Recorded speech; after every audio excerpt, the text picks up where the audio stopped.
Dr. Craig, we just put out the new animated series on the resurrection of Jesus, and already there is an atheist response on YouTube that is coming up on, over 14,000 views, and it's been on just over 24 hours. Wow. So it's already garnering some response. Good. That's wonderful. Now, the man who has responded goes by Paul Loggia. Apparently his name is Paul. I think he's from Canada when we look at his YouTube channel.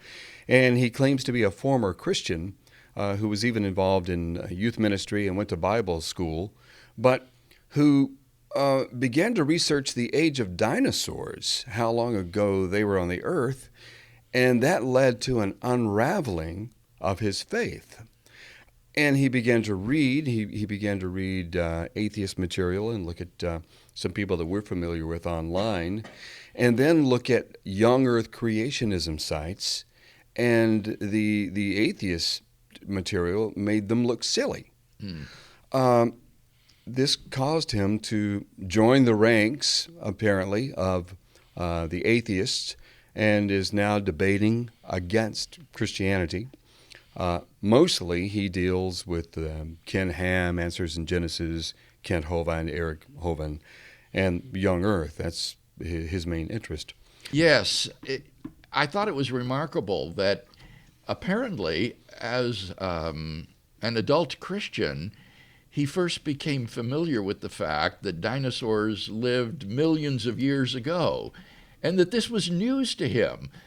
And that shocked me because, Kevin, as a boy, I loved dinosaurs and obviously knew that they had lived millions and millions of years ago. And it says something about this gentleman's education that he was never exposed to that fact until he was an adult Christian. He says he'd been a Christian for 30 years and never heard that dinosaurs lived millions of years ago, so that when he learned that, this really shook him to the core in his faith. And I just can't imagine what sort of high school this fellow must have gone to be innocent of that fact, at least to have heard of it. And he further says, if you listen to clips of his testimony, that he said, I was too busy to ever investigate any of this for myself. I just believed it. I believed that those who were over me in leadership, I guess pastors, teachers, I took their word for it. Apparently they had investigated it and I could trust them. But he said, I was just too busy with family and church ministry and church responsibilities to ever investigate it for myself. Yeah, incredible. Well, that's one of the things that we want to prevent through reasonable faith. Yes. And encourage young people to investigate these things, in particular before they go to college or university, or when they run into internet infidel type material on the internet. Did that strike you as that's what he was saying? Absolutely. I was stunned to think that he was so involved in church work and other responsibilities that he had no time for personal study. And that's an indictment of the church as well as of him, that the intellectual life of this person was just allowed. Well, it was stagnant. He had a brain dead Christian faith, and that is an inherently unstable and precarious faith. Yes. Well, we can play some clips from this. He does his own animation. Yes, and I thought it was very interesting, Kevin, that in the animation, he doesn't appear on screen himself. Rather, he does a voiceover for a rather millennial-looking young fellow who speaks for him, when in fact we're dealing here with a man who is a middle-aged fellow, was a Christian 30 years and walked away from the faith. So we're talking about a Christian layperson that's in his middle age, and not this young millennial type that is portrayed on the screen. But this is an effective way of reaching out to the younger generation. I have to say that this is the second person that I've run into just looking at things online who didn't discover Christian philosophy and apologetics until after they deconverted, Yes. in a sense, and for the most part, and now find themselves in this new commitment, in this new worldview, joining the ranks of those who are critiquing and opposing Christianity, and now are looking at all the material that gives evidence for Christ. Yeah. So he seems to fit in that category. And Bill, what we can do is you just tell me when to pause this video, and we'll take a look at what he has to say. Okay. This video is too long for the podcast, so let's just deal with his critique of the empty tomb. All right. At the beginning of the Reasonable Faith video. With such credentials, when his Reasonable Faith ministry posted a video series called Did Jesus Rise from the Dead, my hopes were high for some quality scholarship and arguments. Did Jesus rise from the dead? As we explore this question, we need to address two further questions. What are the facts that require explanation? And which explanation best accounts for these facts? That's one way to look at it. There are three main facts that need to be explained. Fact number one. The discovery that Jesus' tomb was empty is reported in no less than 6 independent sources. Let's take a look at the first one Craig put on screen. 1 Corinthians 15, 3-5. It says, that Christ died for our sins according to the Scriptures, that he was buried, that he was raised on the third day according to the Scriptures. Forgive me, but where did these verses attest to an empty tomb? The word tomb doesn't appear at all. It says Jesus was buried, but that phrasing can apply equally to burial in a marked grave, an unmarked grave, or even a mass grave, the kind that nearly all Roman crucifixion victims are thrown into, as it can any kind of tomb. The passage is entirely silent on the kind of burial. This passage attests to a resurrection, but it absolutely does not attest to a tomb of any kind, full or empty. So we're down to 5 alleged independent sources. All right. Now let's... The critique here shows that he is unfamiliar with my published work, which undergirds the video and which this video presents in a summary fashion. The point here is that Paul is quoting from an extremely early tradition that goes back to within the first 5 years after Jesus' death. And the 2 lines of the formula, that he was buried and he was raised, could only have been understood by a first century Jew to imply that the physical body that was in the grave was no longer there, that it was now an empty grave. For first century Jews, the resurrection is not some sort of spiritual event. It is the raising up of the corpse that was laid in the grave. Now, the question arises then, is this the same event that is described in the Gospels as the discovery of the empty tomb? And the way in which we can see that that is the case is by comparing Paul's 4-line formula to the gospel accounts, on the one hand, the passion story of Jesus, and then to the preaching of the apostles in the book of Acts, the early apostolic preaching. And what you discover is that what Paul gives in 1 Corinthians 15 in this formula is a summary, point for point, of the gospel narratives on the one hand and the apostolic preaching on the other. That Christ died, that he was buried, that he was raised, and that he appeared to various individuals and groups. What corresponds to the second line is the burial by Joseph of Arimathea in the tomb. What corresponds to the third line, and he was raised on the third day in accordance with the Scriptures, is the story of the women's discovery of the empty tomb. So what we have here is extremely early evidence for the burial and the empty tomb of Jesus. It is a summary of the early Christian proclamation of the resurrection, and the third line of the formula corresponds to the story of the discovery of the empty tomb. So that I think it is highly probable that what we have here is a summary and outline form of the principal events of Jesus' passion, his death, his burial by Joseph in the tomb, the discovery of his empty tomb, and then his post-mortem appearances. Okay, continuing the video. Let's look at the Acts passage. Well, at least this one has the word tomb in it, but it speaks only of David's tomb. That's from 1,000 or so years before Jesus. It says Jesus didn't decay, and again affirms a resurrection, but, again, literally nothing at all about a tomb for Jesus, full or empty. And even if it had mentioned an empty tomb, the Gospel of Luke and the Book of Acts are supposed to have been written by the same author, one the sequel of the other as a match set. They certainly wouldn't be considered independent sources. Speaking of independent sources, it is near universally acknowledged that Mark... Now, there are 2 points to be made here. First, in the apostolic preaching, I think it's very clear that there is a contrast drawn by Peter between the tomb of David and the tomb of Jesus. He says, David died, he was buried, and his tomb is with us to this day. But this Jesus, God raised up.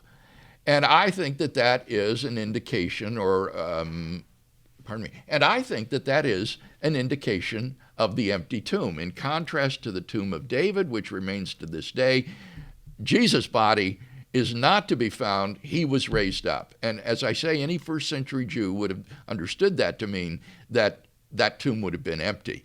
Now, is this an independent source from the traditions in the Gospel of Luke? Yes, and the argument here is not that the book of Acts is independent from the Gospel of Luke, but rather that in writing the book of Acts, Luke drew upon the traditions of the early apostolic preaching. And so what we have here is a pre-Lucan source, namely the early apostolic preaching upon which Luke drew in writing the book of Acts. And therefore it is an independent source. It's one of Luke's sources, and this apostolic preaching is arguably extremely early. And that's important because it mitigates against the notion that these are later legends that built up over the decades and eventually got written down in the New Testament. With the apostolic preaching, we're in touch with what these earliest preachers of the gospel had to say.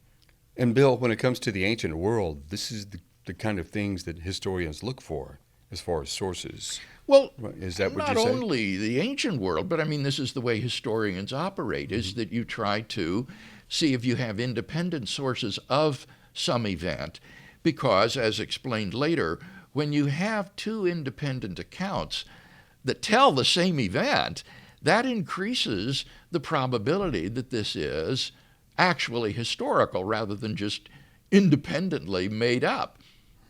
Okay, continuing. Mark was a source for Matthew and Luke. Over 90% of Mark appears in these other books, very often word-for-word copying if you examine the original Greek. They are so similar that they're collectively called the Synoptic Gospels.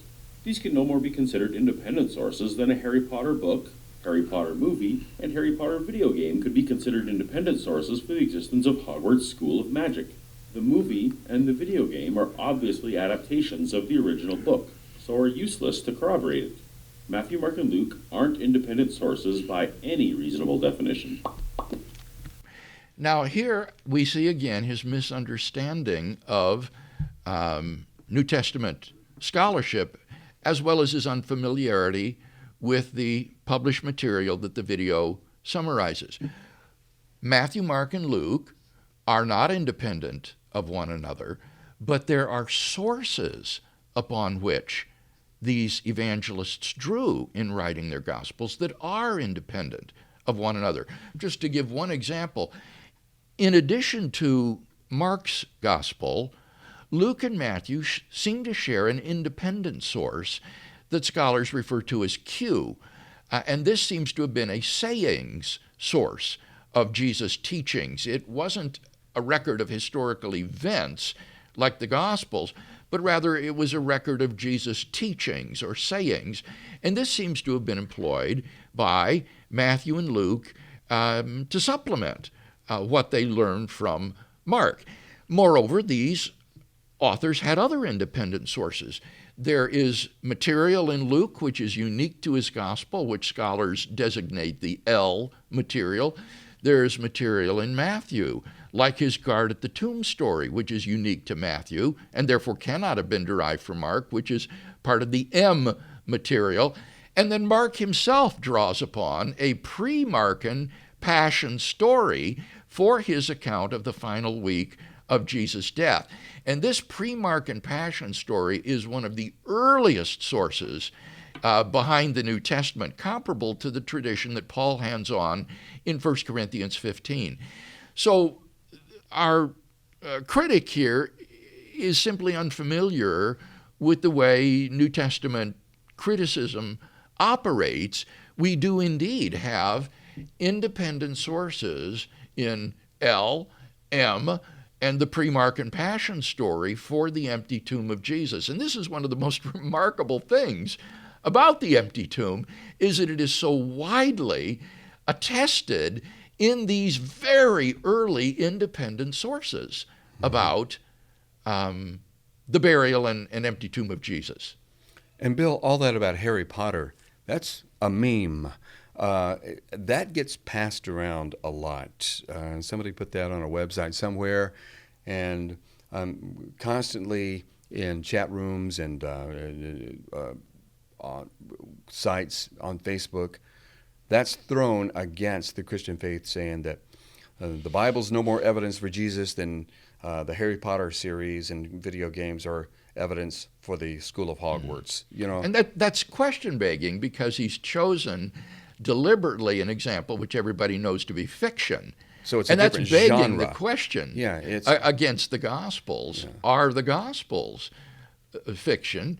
And he needs to deal with the fact that in the Gospels we do have these independent historical sources attesting to certain facts, which have led most scholars to think that these are indeed historical. Yeah, they try to use it as an illustration, but they also try to use it as a fictional character, and then beg the question that... Yeah, it begs the question. It assumes that Jesus is comparable, a fictional character, or these are fictional stories. Okay, let's continue with the video. Which leaves the gospel attributed to John.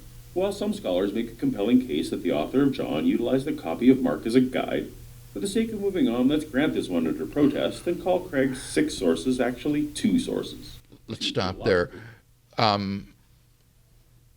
The wide majority of scholars think that John is independent of the synoptics. I'm not aware of any compelling case that John knew Mark. Now, it's certainly conceivable, and then one would need to appeal to the traditions behind John, which are not drawn from Mark. There's a lot of material in John about the resurrection of Jesus that isn't drawn from Mark, and so one would need to consider that as well. Okay. Sources that obviously derive from familiar oral tradition. What we have here is the first of many details to be accepted entirely on the basis of, for the Bible tells me so. Let's stop there. That's an assertion that shows a complete misunderstanding of what historical scholarship is about. When historical scholars investigate Jesus of Nazareth, they are not treating the Bible as some inspired, inerrant document. The Bible tells me so. They are treating these documents that were later collected into the New Testament as they would treat any other sources for ancient history. For example, sources concerning the life of Julius Caesar or the life of Alexander the Great. And they're asking the question of Jesus of Nazareth, the very same question they would ask of Julius Caesar or Alexander the Great. Did Caesar really cross the Rubicon to attack Rome? Did Alexander actually carry out this and that campaign in his military excursions?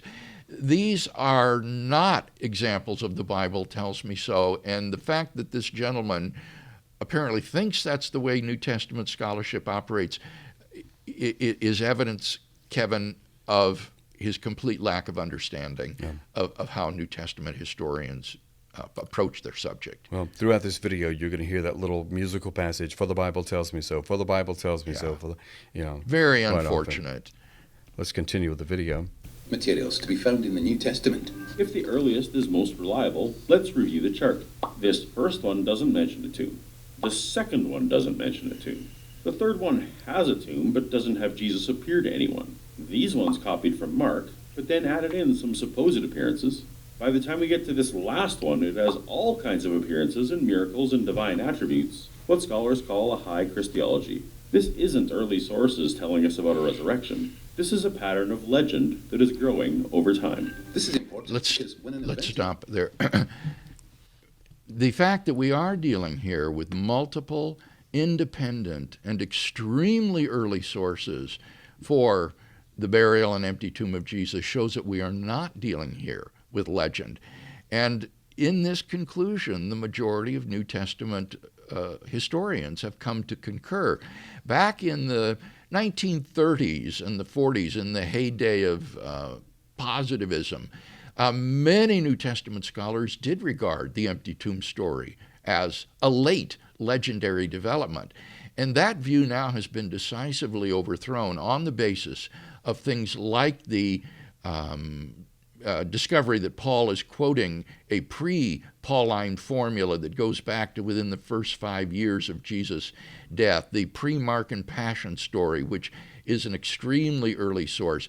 The empty tomb narratives are not late accruing legends. Rather, they are there from the very beginning. And this high Christology that we find in John. That's, again, an old chestnut that has now been, I think, largely invalidated. The high Christology is to be found right in Mark, right in the earliest of the Gospels. John involves a high Christology, yes, but it's not one that isn't found in the other Gospels. Yeah. Wouldn't we expect a development in the later sources of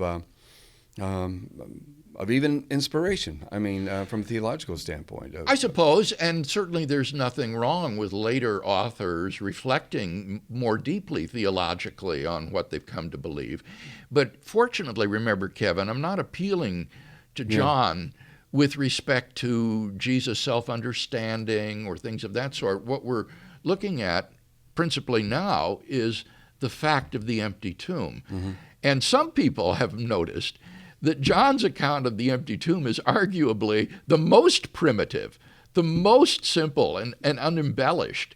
This is, in fact, one of the remarkable things about the empty tomb stories, is how uncolored they are by theological and apologetical motifs. They are the resurrection of Jesus is not narrated. There's no proof text from prophecy. There's no description of the risen Lord. The women simply come to the tomb and find it empty. And that's all. The cross doesn't come out and speak. No, exactly. As in later legends like the apocryphal Gospel of Peter. If you want to see the way a legendary account of the empty tomb looks, look at the later apocryphal Gospels, which arose in the second half of the 2nd century after Christ and later. And there you do have these sorts of features like the resurrection of Jesus itself being witnessed by a crowd of hostile witnesses and the Roman guard and all the rest. And by contrast, the empty tomb story in the Gospels is stark in its simplicity, which speaks to its historical credibility. Okay, continuing with the video. It is recorded by 2 or more unconnected sources. Historians' confidence that the event actually happened increases. But since the alleged sources for the empty tomb aren't sources at all, and are most certainly not unconnected, shouldn't that arrow point downward as we lower our confidence? Now, even on his own account, he hasn't shown that these aren't sources at all. And I think it's worth making the point for our listeners that the so-called criteria of authenticity cannot be used negatively to dispute the historicity of a saying or event in the life of Jesus, which is what he tries to do here. If a saying or story in the Gospels is attested in multiple independent sources, that increases historians' confidence that it took place. Similarly, if a story is dissimilar to both antecedent Judaism and later Christianity, that increases their confidence that this is reliable. If it shows signs of events that are embarrassing or awkward for the early Christian movement, that would increase the historian's confidence in its historical reliability, because such an account would be unlikely to be invented by the later church. So all of these criteria are positive signs of credibility. But obviously, Kevin, if a narrative is not dissimilar, not embarrassing, not independently attested, that doesn't decrease one's confidence that it's historical. It leaves it an open question. Something attested in a single source or not embarrassing or is similar could well be historical. So the critic here does not understand how the criteria of authenticity are to be properly used. You can't use them negatively in the way that he suggests here. Continuing. Moreover, the Gospels indicate that it was women who first discovered that Jesus' body was missing. The Gospels indicate, or the Bible tells me so. This Stop. is likely historic. Again, there's absolutely nothing wrong with looking at these earliest sources for the life of Jesus and finding that they record that it was women who discovered Jesus' tomb empty. And we want to know, is that a historical fact? Is that plausibly what really happened? It's not a matter of saying the Bible tells me so. Does he seem to be penalizing the New Testament documents here? Yes, clearly. That's clearly right. He's prejudiced against it, and so characterize it by saying the Bible tells me so, which just shows he doesn't understand how New Testament historians work. I mean, can you imagine approaching the writings of Tacitus or Suetonius and saying, yes, Tacitus tells me so, Suetonius tells me so? No one would. They don't do have their such own a song. thing. No one would do such Yeah. a thing. And similarly with respect to the Gospel of Mark or the Gospel of Luke. You approach this as you would any other source for ancient events. Okay, continuing.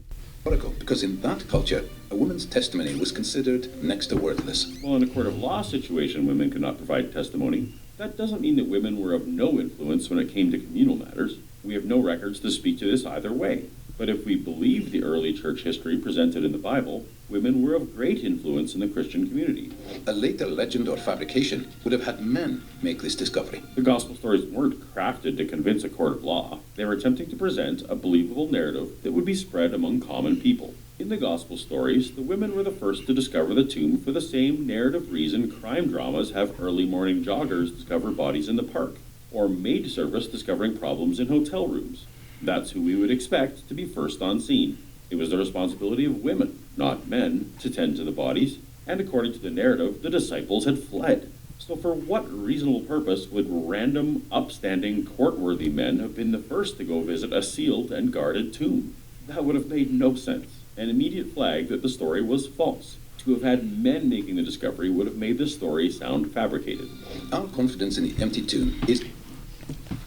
The discovery of the tomb by women is one of the features that has been most persuasive to modern scholars in coming to regard the empty tomb as a historical fact.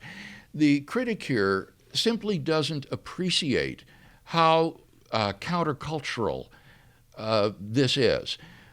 Women, as he admits, were not regarded as reliable witnesses. And the reason that they weren't permitted to bear testimony, according to Josephus, in Jewish courts of law is because, he says, of their levity and their unreliability. Women were not regarded as credible witnesses. And secondly, this is a patriarchal culture in which women, frankly, were second-class citizens. the rabbinical sources will often speak of women in this sort of second-class way. For example, blessed is he whose children are male, but woe to him whose children are female. Sooner let the words of the law be burnt than delivered to women, says another rabbinical tradition.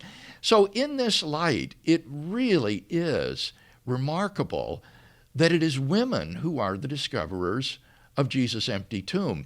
I don't know what he's talking about when he says that women were prominent in the early church. Any prominence that they might have enjoyed would perhaps been because they were the discoverers of the empty tomb. And the idea that they were first on the scene because this is what women did is, again, I think, just simply historically false. He presents the women's visit to the tomb as though this were the sort of normal thing that women would do to the body. But in this case, the tomb was sealed. It was shut. They had no way of knowing if they could get in.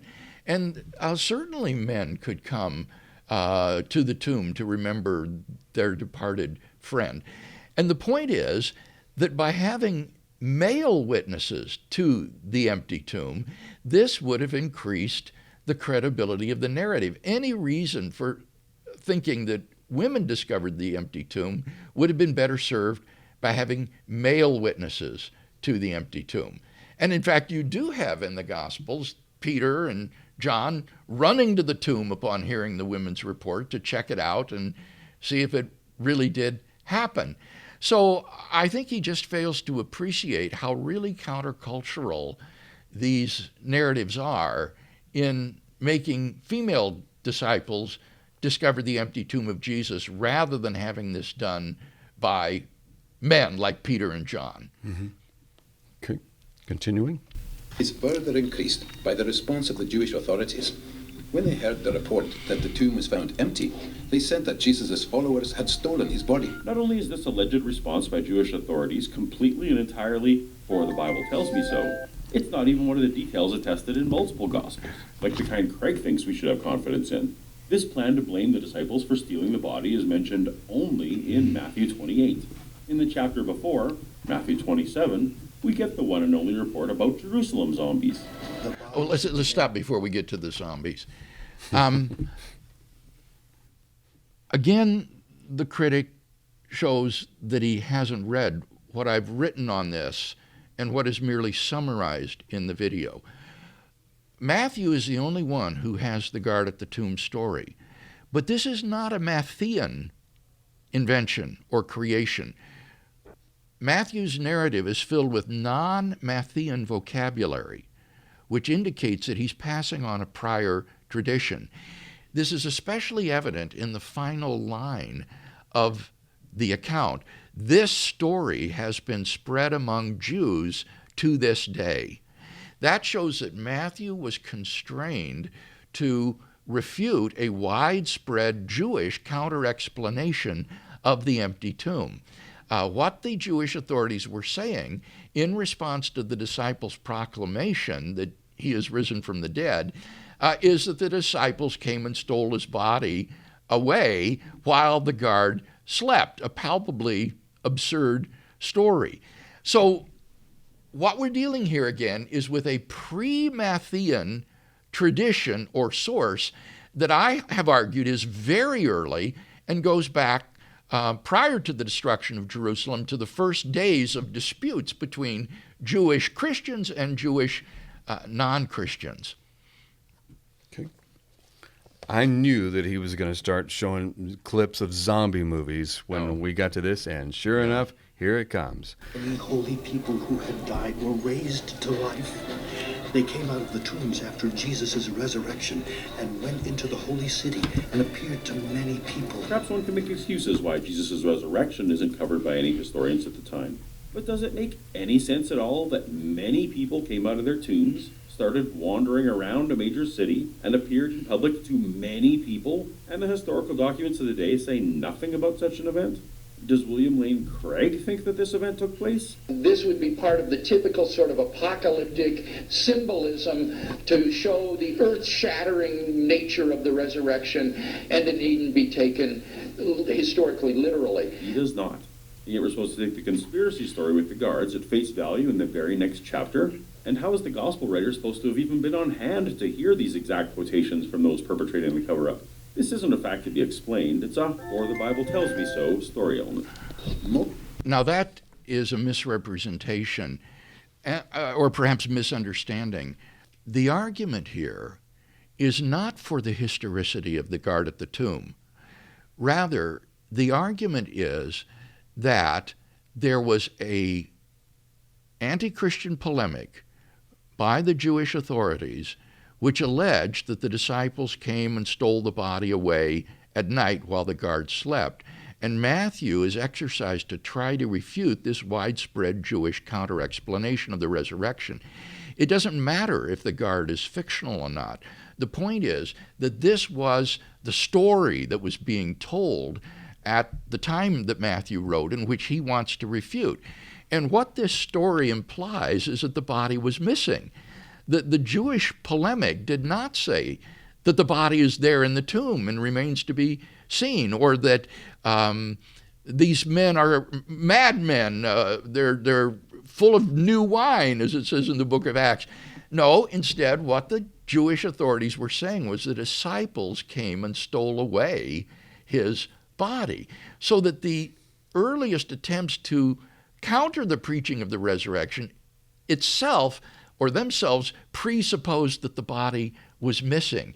And thus we have evidence from the very enemies of the earliest Christian movement of the fact of the empty tomb. This is not about the historicity of the guard, and certainly not about the historicity of the resurrection of the saints that is recorded in this earlier pericope. Let me just say, with respect to that, I did not affirm that this was non-historical. I said that that's a possible interpretation, that you could take this to be part of the apocalyptic imagery of Matthew, and that would be a legitimate explanation. But even if you regarded this as non-historical, notice that that story of the resurrection of the saints is not attached to the resurrection narratives of Jesus. It's part of the crucifixion narrative in Matthew. And nobody thinks that that would therefore lead you to deny the historicity of Jesus' crucifixion. Jesus' crucifixion is an indisputable fact of history, even if Matthew appends to the story of Jesus' crucifixion this account of the resurrection of various saints. So this is simply irrelevant to the question that we're considering, whether or not there's good evidence that Jesus' tomb was found empty. And the point here is that the very opponents of the earliest Christian movement, as evidenced in the dispute about the guard, themselves did not deny that the tomb was empty, but rather entangled themselves in a series of absurdities trying to explain why the body was missing. Bill, can you say something about this allegation that if a significant event had occurred at this time, that all the historians would have I would simply ask our critic, what historians is he talking about? Who does he think should have recorded such an account? I don't know. Josephus? There's no reason to think that he would. And if they did, why would we still have it? I mean, we just don't have everything from the ancient world. Exactly. Is that what you, so that's what I want to know, is what are the sources that he thinks ought to include this? We're lucky that Josephus says anything at all about Jesus of Nazareth, and yet he does. He's mentioned in Josephus, but only in a very summary way, that he was a teacher and generated a great following and so forth.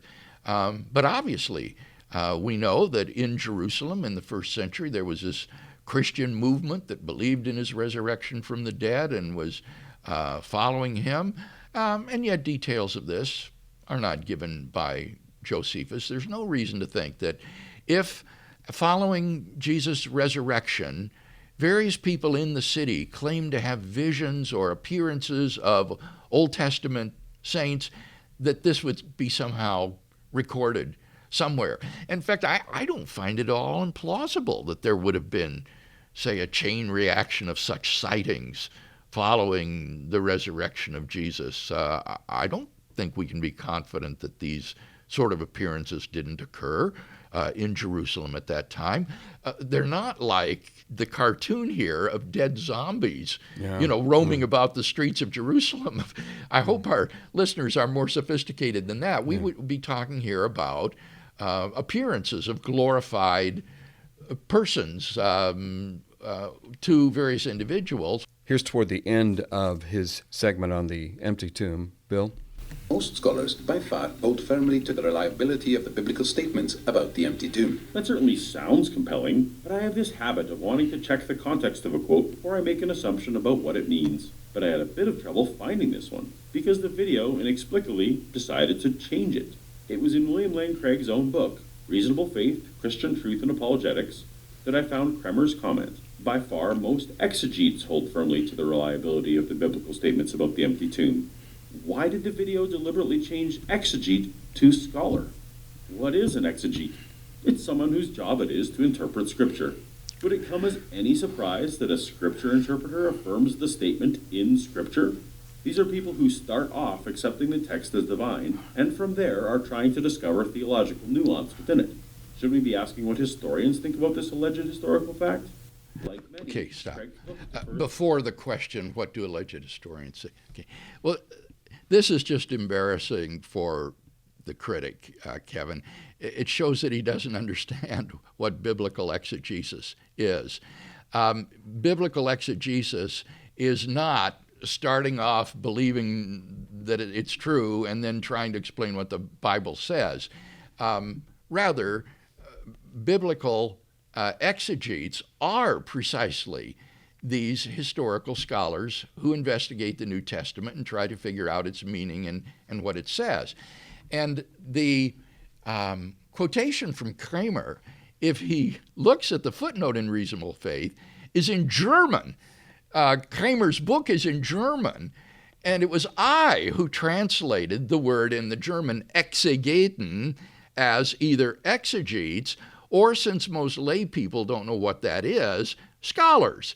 It is a matter of communicating to lay people what Kramer was talking about. So in Reasonable Faith, which is somewhat more scholarly, I give a more literalistic translation of exegeten as exegetes, but I think probably On Guard or in a video like this for lay people, just translate the word as scholars. And it means the same thing. We're talking here about biblical or New Testament scholars.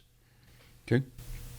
The expertise of Gary Habermas, possibly the world's most prolific author and researcher of all things resurrection and champion of the minimal facts argument for the resurrection. But in a 2012 paper for the Southeastern Theological Review, Habermas insists that he does not consider the empty tomb to be an established historical fact. I have never counted the empty tomb as a minimal fact. It is very obvious that it does not enjoy the near unanimity of scholarship. From the very beginning of my research, I have been very clear about this. I just quoted someone, so you should please investigate for yourself to see if I used it in context. So why does William Lane Craig... Stop. Well,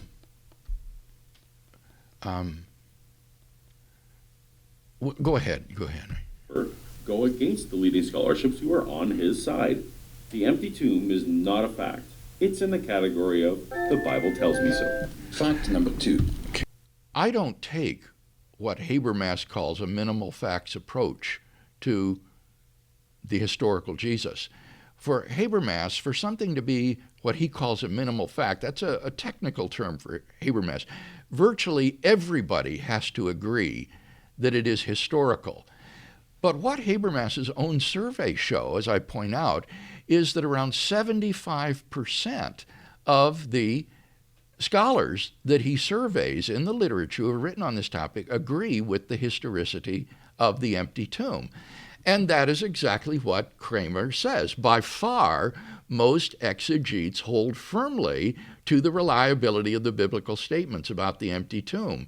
So Kramer is on exactly the same ground as Habermas. By far, most scholars, somewhere around 75%, agree with the historicity of the empty tomb. And so there's no inconsistency here whatsoever. Okay. What about Gary's quote there that he doesn't use the empty tomb as part of his minimal Right, facts? because the empty tomb is not agreed to by, say, 99% of scholars, so Gary doesn't use it. And I think that's a mistake.